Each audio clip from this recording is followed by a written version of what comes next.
ఉమ్మడి నిజామాబాద్ జిల్లాకు ఏడాది ఆలస్యంగా మంత్రి పదవి దక్కబోతున్నట్టు చెప్పుకుంటున్నారు. పీసీసీ అధ్యక్ష పదవి దక్కినా మంత్రి పదవి రాకపోవడం జిల్లా వాసులకు ఇన్నాళ్లు లోటుగానే మిగిలిపోయింది. అయితే ఇద్దరు నాయకులు మాత్రం నిరాశ చెందక తప్పలేదు. మొదటి నుంచి వాళ్ల పేర్లు కూడా వినబడుతూ వచ్చినా చివరికి రెడ్డి సామాజిక వర్గ కోటాలో సీనియర్ నాయకుడు మాజీ మంత్రి అయిన ప్రొద్దుటూరి సుదర్శన్ రెడ్డినే మంత్రి పదవి వరించింది.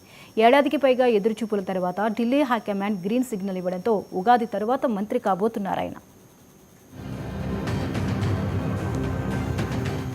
ఉమ్మడి నిజామాబాద్ జిల్లాకు ఆలస్యంగానైనా మంత్రివర్గ విస్తరణలో అవకాశం దక్కడం ఖాయమైంది. అనేక తర్జనభర్జనల మధ్య మాజీ మంత్రి బోధన్ ఎమ్మెల్యే పొద్దుటూరి సుదర్శన్ రెడ్డికి మంత్రివర్గంలో చోటు ఖరారైనట్టు తెలుస్తోంది. మంత్రివర్గంలో ఇప్పటి వరకు చోటు దక్కని నిజామాబాద్, ఆదిలాబాద్, రంగారెడ్డి, హైదరాబాద్ జిల్లాలకు ప్రాధాన్యమివ్వాలని హైకమాండ్ నిర్ణయించడంతో నిజామాబాద్ జిల్లా నుంచి సుదర్శన్ రెడ్డి పేరు కూడా ఖరారైంది. కొత్త సంవత్సరంలో జిల్లాకు కీలకమైన మంత్రి పదవి దక్కుతోందని జిల్లా ప్రజలు, ముఖ్యంగా కాంగ్రెస్ శ్రేణులు హర్షం వ్యక్తం చేస్తున్నారు.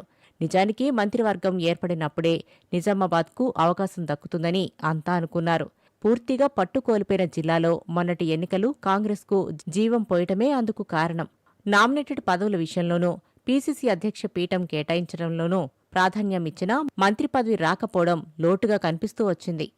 నామినేటెడ్ పదవుల విషయంలోనూ, పీసీసీ అధ్యక్ష పీఠం కేటాయించడంలోనూ ప్రాధాన్యమిచ్చినా మంత్రి పదవి రాకపోవడం లోటుగా కనిపిస్తూ వచ్చింది. మొదటి నుంచి మంత్రి పదవి రేసులో సుదర్శన్ రెడ్డి మాత్రమే ఉన్నారు. కానీ ఆలస్యమయ్యే కొద్దీ రకరకాల సమీకరణాలు చర్చకు వచ్చాయి. ముస్లిం మైనార్టీల మంత్రివర్గంలో లేకపోవడంతో షబ్బీర్ అలీ పేరు కూడా ప్రస్తావనకు వచ్చింది.